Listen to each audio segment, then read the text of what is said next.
কাজ সেরে সেদিন একটু তাড়াতাড়ি বাড়ি ফিরছিলাম। শীতের বিকেল, সূর্যের আলো তখনও পুরোপুরি মুছে যায়নি, কিন্তু তার উষ্ণতা কমে এসেছে। গলির মুখে ঢুকতেই দূর থেকে একটা পরিচিত গলা শুনতে পেলুম। এই চিঠি, চিঠি 12 নম্বর 2, এই আপনাদের চিঠি আছে। আমি অবাক হয়ে তাকালুম। আমাদের পাড়ার বয়স্ক পোস্টম্যান হরিপদ কাকু সাইকেল নিয়ে দাঁড়িয়ে আছে, হাতে একটা খাম নিয়ে। আমার চোখ আটকে গেল খামের উপরে কাঁপা কাঁপা অক্ষরে লেখাটার উপর, অভ্রর জন্য। বুকের ভিতরটা কেমন যেন ধক করে উঠল। এই হাতের লেখা আমি চিনি, খুব ভালো করেই চিনি। রানু পিসির, আমাদের পুরনো ভাড়া বাড়ির বাড়িওয়ালি। কত বছর পরে যে লেখাটা দেখছি, 15, 20, ঠিক মনে পড়ল না। হরিপদ কাকু বললে, কিরে অমন করে কি দেখছিস? সব খবর ভালো তো? আমি সম্বিত ফিরে পেয়ে হেসে ফেললুম। সেই ছেলেবেলায় যেখানে ভাড়া থাকতুম সেখানেরই একজনের চিঠি। তাই নাকি? তাহলে দাঁড়িয়ে না থেকে পড়ে ফেল, আমি চললুম। বলেই হরিপদ কাকু সাইকেলে উঠে চলে গেলেন। আমি খামটা হাতে নিয়ে প্রচণ্ড উৎসাহে বাড়ির ভিতরে ঢুকলুম। ঘরের ভিতরে ঢুকেই খামটা খুললুম। ছোট্ট চিঠি। বাবা অভ্র, অনেক দিন তোকে দেখিনি, কেমন আছিস তোরা? আজকাল তোকে দেখতে খুব ইচ্ছে করে, একবার অবশ্যই এসে দেখা করে যাস বাবা। তোর খুব পছন্দের বিরিয়ানিটা নিজের হাতে বানিয়ে খাওয়াবো। অপেক্ষায় রইলাম, ইতি তোর রানু পিসি। চিঠিটা পড়ে কিছুক্ষণ চুপ করে বসে রইলুম। বিরিয়ানি, এই 4টে অক্ষর যেন হঠাৎ আমাকে অনেক বছর পিছনে নিয়ে গেল। মনে হলো বড় হাঁড়িতে ঘি সুগন্ধি চাল জাল দেওয়ার গন্ধ পাচ্ছি। আমি অজান্তেই হেসে ফেললুম। ঠিক তখনই মা ঘরে ঢুকলেন। কি রে, একা একা হাসছিস কেন? আমি চিঠিটা এগিয়ে দিলুম। দেখো তো মা, কে লিখেছে। মা চিঠিটা পড়লেন। তারপর মায়ের মুখে এমন একটা হাসি ফুটল যা আমি অনেকদিন দেখিনি। রানুদি। এত বছর পরেও দেখো আমাদের কিরকম মনে রেখেছে। বাবাও এসে চিঠিটা পড়তে পড়তে বললেন, রানুর মনে রাখার ক্ষমতা বরাবরই ভালো। পলাশপুরে আমাদের পোস্টিংয়ের দিনগুলো রানুদের জন্যই তো ভালো কেটেছে। আমি চুপ করে বসে রইলুম। আমরা যখন এই শহরে ভাড়া থাকতুম, রানু পিসিদের বাড়িটা ছিল একেবারে পাশে। রানু পিসির একটা বিরিয়ানির ব্যবসা ছিল। সবচেয়ে প্রিয় ছিল রানু পিসির হাতের মটন বিরিয়ানি। চাকতে চাকতে মনে হতো গোটা পৃথিবীতে আমার মতো ভাগ্যবান ছেলে বোধহয় আর নেই। এতদিন পরেও বুঝতে পারলাম সেই আস্বাদ যেন আজও মুখে লেগে আছে। একবার পলাশপুর গিয়ে রানু পিসির সঙ্গে দেখা করলে কেমন হয়। ভাবছি কাল একবার পলাশপুর ঘুরে আসি। রানু পিসি এতদিন বাদে চিঠি পাঠিয়ে ডেকেছেন। তুই আবার ওখানে যাবি কেন? একদিন বাদে আবার ওখানে যাবার কি দরকার? আহা, কেন যাবে না? উনি বিপদে আপদে আমাদের অনেক উপকার করেছিল রে। আর আমার মনে হয় তুই কালই গিয়ে একবার দেখা করে আয়। পরের দিন সকাল সকালই বেরিয়ে পড়লাম। ট্রেনটা ছাড়ার কিছুক্ষণ পরেই শহরের কোলাহল ধীরে ধীরে পিছনে ফেলে এলাম। জানলার বাইরের দৃশ্যগুলো একটার পর একটা বদলে যেতে শুরু করলো। উঁচু বাড়ির সারি মিলিয়ে গিয়ে জায়গা নিল সবুজ মাঠ। ট্রেনের চাকা রেল লাইনে ছন্দ তুলেছে, তার সঙ্গে মিলে মিশে যাচ্ছে হকারের হাঁকডাক, লোকজনের কথাবার্তা, হাসি কোলাহলের শব্দ। কত বছর হয়ে গেল ওদিকে যাওয়া হয়নি। বিকেল গড়িয়ে সন্ধ্যের ঠিক আগেই ট্রেন পলাশপুর স্টেশনে এসে থামল। ট্রেন থেকে নেমে রিক্সা ধরলাম। শহরটাকে প্রথম দেখে বুঝলাম সময় এখানে থমকে থাকেনি। নতুন নতুন দোকানপাট হয়েছে, অনেক পুরনো বাড়ি ভেঙে গেছে, কোথাও আবার নতুন বাড়ি উঠেছে। তবু পুরনো শহরের একটা গন্ধ এখনো বাতাসে রয়ে গেছে। কিছুক্ষণ পরে রিক্সাওয়ালা বললে, ওই যে বাবু, সামনের বাড়িটা। আমি মাথা তুলে তাকালুম। রাস্তার শেষ মাথায় গাছগাছালির আড়ালে বাড়িটার ছাদ প্রথমে চোখে পড়ল। একসময় যে বাড়িটাকে বিশাল মনে হতো, সেটাই এখন সময়ের ভারে নিয়ে পড়া এক বৃদ্ধের মতো দাঁড়িয়ে আছে। দোতলা বাড়ি, দেওয়ালের রং অনেকটাই ফিকে হয়ে গেছে, এখানে ওখানে চুন খসে পড়েছে, কার্নিশের ফাঁকে ছোট ছোট গাছ গজিয়ে উঠেছে, বারান্দার লোহার রেলিংয়ে মোর্চের দাগ, যেন সময় অনেকটা পথ ঘুরে আবার একই জায়গায় এনে দাঁড় করিয়েছে। ঠিক সেই সময় দেখতে পেলুম বর বেশে সজ্জিত একটা শীর্ণকায় লোককে এগিয়ে এসেছে আমার দিকে। এই, আপনি এখানে কি করছেন? কেন এসেছেন? হঠাৎ এতগুলো প্রশ্ন শুনে আমি থতমত খেয়ে গেলুম। বললুম, আমি আমি ওই রানু পিসির বাড়ি এসেছি। উনি এ বাড়িতেই থাকেন তো? না না, এ বাড়িতে কেউ থাকে না।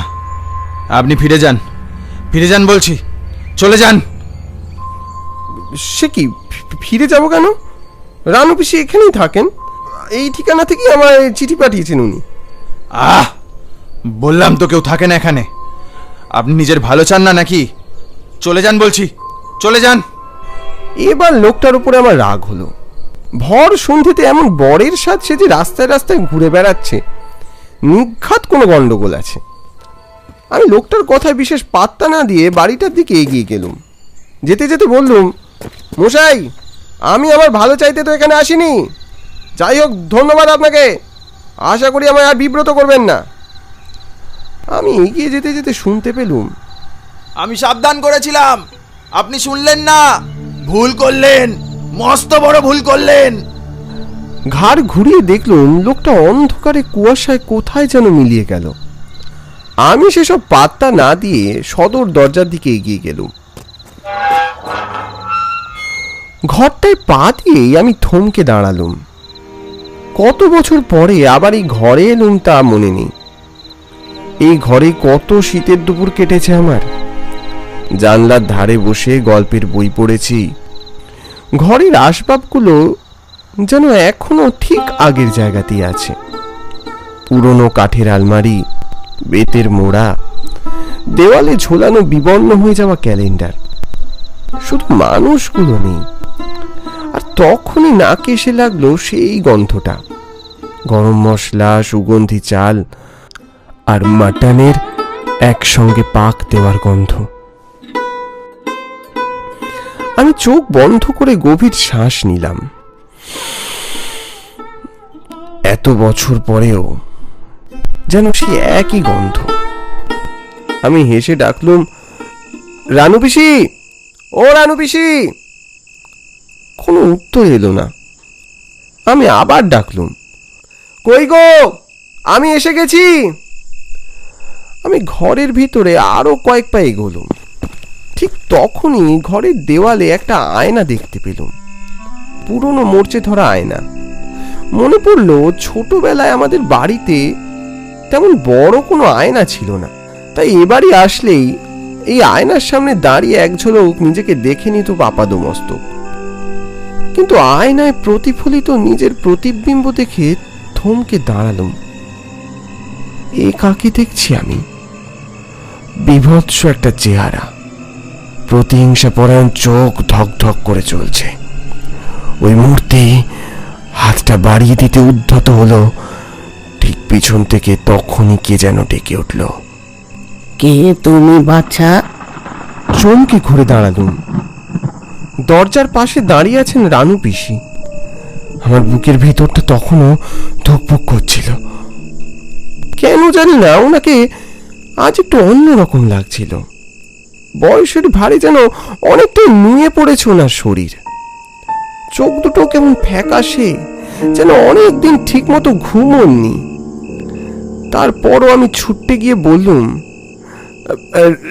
আরে রানু পিসি, আমি অভ্র, আমায় চিনতে পারছো না? কেমন আছো তুমি? রানু পিসি কিছুক্ষণ আমার দিকে তাকিয়ে রইলেন, এমনভাবে তাকিয়ে রইলেন যেন আমাকে দেখেই বিশ্বাস করতে পারছেন না। তুই তুই এসেছিস এতদিন বাদে? হ্যাঁ, কেন? তুমি তো চিঠি দিয়ে ডাকলে আমায়। আমি চিঠি লিখেছিলাম? ওই দেখ, আমার কিছুই মনে নেই রে। আজকাল তো বয়স হয়েছে বাপ, কিছুই মনে থাকে না। এই প্রথম আমার মনে হলো এ বাড়িতে কিছু একটা ঠিক নেই। রানু পিসি বললে, আচ্ছা বাপ, এত দূর থেকে এসেছিস, তোকে বড় ক্লান্ত দেখাচ্ছে।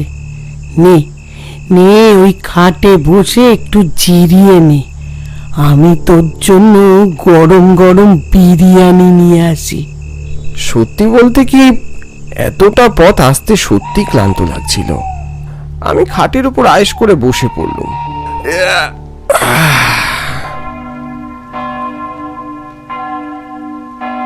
বলেছিলাম না এ বাড়িতে না ঢুকতে। আমি খাটের একপাশে গায়ে নিয়ে বসেছিলাম। চোখটাও লেগে এসেছিল কিনা জানি না, পিছন থেকে গলার শটটা শুনে ধর্মড়ি উঠে বসলুম। খাটের কোণে বসে আছে সেই বর বেশি অদ্ভুত লোকটা। শুধু তাই নয়, খাটটাও যেন আগের মতো নেই, ফুল দিয়ে সাজানো। এই এই আপনি এই ঘরে ঢুকলেন কি করে? এই খাটে এত ফুল এলো কি করে? ভয় লাগছে? ভয় পাওয়ার আরো অনেক কিছু বাকি আছে, অনেক কিছু দেখবেন। এই যে অব্র, এই নে বাবা, কত দূর থেকে এসেছিস, তোর জন্য একেবারে গরম গরম বিরিয়ানি নিয়ে এসছি বাবা। তখনই আমার চোখ গেল রানু পিসির হাতে ধরা মস্ত কাঁসার থালাটার দিকে। গরম গরম বিরিয়ানির থেকে ধোঁয়া উঠছে। খাবেন না, খাবেন না ওটা, ভুলে ওটা ছোবেন না। এই বুড়ির মতলব কিন্তু ভালো নয়। রানু পিসি, এই লোকটা কে গো? তখন থেকে বিরক্ত করছে। আরে এই ঘরে এত ফুল এলো কোত্থেকে? রানু পিসি প্রচন্ড রেগে এগিয়ে গেল লোকটার দিকে। চুপ কর বলছি, চলে যা, চলে যা এখান থেকে, চলে যা। কেন চুপ করব? কেন চুপ করব? আমি কিছুতেই চুপ করব না। অনেকদিন চুপ করে আছি, আর নয়। ওর কথায় কান দিস না বাবা, তুই খা, খা, দেখ কত যত্ন করে তোর জন্য বিরিয়ানি বানিয়েছি, তুই খা, তুই খা। আমি বুঝতে পারছিলাম এ বাড়িতে কোনো একটা সমস্যা আছে, কিন্তু এই বিরিয়ানির গন্ধে আমি কেমন মহাবিষ্ট হয়ে পড়ছিলাম। থালায় থাকা বিরিয়ানির এক গ্রাস মুখে তুলতেই ওই লোকটা ঝাঁপিয়ে পড়লো আমার দিকে। বিরিয়ানিটা ছিটকে পড়লো মাটিতে, কিন্তু তা বিরিয়ানি কোথায়? সে তো কালো ছাই আর পোকামাকড়। শুনে রাখো বুড়ি, বিরিয়ানি খাইয়ে আমার বউ এ বেটাকে বশ করবে, সে আমি হতে দেব না। তবে রে, ওই দেখ আমার মেয়ে আসছে। কি বলছে ওরা বুঝলাম না, তবে কথাটা শোনার সঙ্গে সঙ্গে লোকটার মুখটা কেমন যেন ফ্যাকাশে হয়ে গেল। তখনই নুপুরের শব্দটা স্পষ্ট হলো। আমি দেখলাম ওই বিশাল আয়নার মধ্যে একটা প্রতিবিম্ব ধীরে ধীরে এগিয়ে আসছে। আয়নার গায়ে শব্দ হলো মট মট করে। মুহূর্তে আয়নার উপরে মাকড়সার জালের মতো কয়েকটা ফাটল তৈরি হলো। সেই ফাটলের কালো গহ্বর থেকে বেরিয়ে এলো একটা নারী মূর্তি। পূজারিনী, রানু পিসির মেয়ে। চোখ দুটোয় যেন বহু বছরের বেদনা জমে আছে। পূজারিনীও স্থির দৃষ্টিতে আমার দিকে তাকিয়ে রইল। পূজা মা, দেখ দেখ, সজল আবার উৎপাত শুরু করেছে। ও, উৎপাত আমি করছি? আর আমাকে যে আপনারা এই সম্পত্তির লোভ দেখিয়ে ফাঁসিয়েছেন, তার বেলা আজও আমার আত্মা সম্পত্তির লোভে এ বাড়ির চারদিকে ঘোরে। এখন মেয়ের পুরনো প্রেম জেগে উঠেছে বলে কি আমি ছেড়ে দেবো ভেবেছেন? এতক্ষণে দেখলাম ওই লোকটার চেহারাও বদলে গেছে। কেমন যেন বিবর্ণ সবজে মুখ, কঙ্কালের মতো রুগ্ন শরীর, পূজারিনী ধীরে ধীরে তার দিকে ঘুরে দাঁড়ালো। সেই প্রতিহিংসা পরায়ণ চোখ, চুলগুলো হাওয়ায় এলোপাথারি উঠছে। পূজারিনীর ঠোঁট নড়ল না, তবু ওর অন্তরাত্মা দিয়ে একটা গর্জন বেরিয়ে এলো যেন। চুপ কর মিথ্যক, শয়তান! এত বড় শিক্ষা পেয়ে তো স্বাদ মেটেনি? সেদিন রাতে কি হয়েছিল ভুলে গেছিস? আরো একটা শব্দ কোত্থেকে ভেসে এলো যেন। এই এত খুঁতলা মেয়েকে কে বিয়ে করতো? এই এত বড় বাড়ি আর সম্পত্তি নিজের নামে করিয়েই এদের মা বেটি দুটোর একটা ব্যবস্থা করতে হবে। তারপর সেদিন যে বিরিয়ানিটা খাইয়েছিলাম আরো একবার খাওয়াবো নাকি সজল কুমার? না না না, ও বিরিয়ানি আমি খাবো না। না, আমি চললুম। আমার আত্মা শান্তি পাবে না। লোকটা জানলার গড়াদের ফাঁক দিয়ে কোথায় যেন উপে গেল। রানু পিসি এগিয়ে এলো আমার দিকে। তোর বাপ তো তোদের নিয়ে চলে গেল এই বাড়ি ছেড়ে। মেয়েটাকে আমি বিয়ে দিলাম ভালো পাত্তর দেখে, আর ভালো পাত্তর বাসর রাতে মেয়েটাকে যা নয় তাই বলে অপমান করলো। পরদিনই সংসার শেষ। নতুন বড় বউ দুজনেই নাকি। উফ, মনে মনে যে তোকে ভালোবাসতো আমার পোড়া কপালি মেয়েটা, আমিও আর ওই শোক মেনে নিতে পারিনি বাপ। আমার পিঠ দিয়ে একটা ঠান্ডা স্রোত নেমে গেল।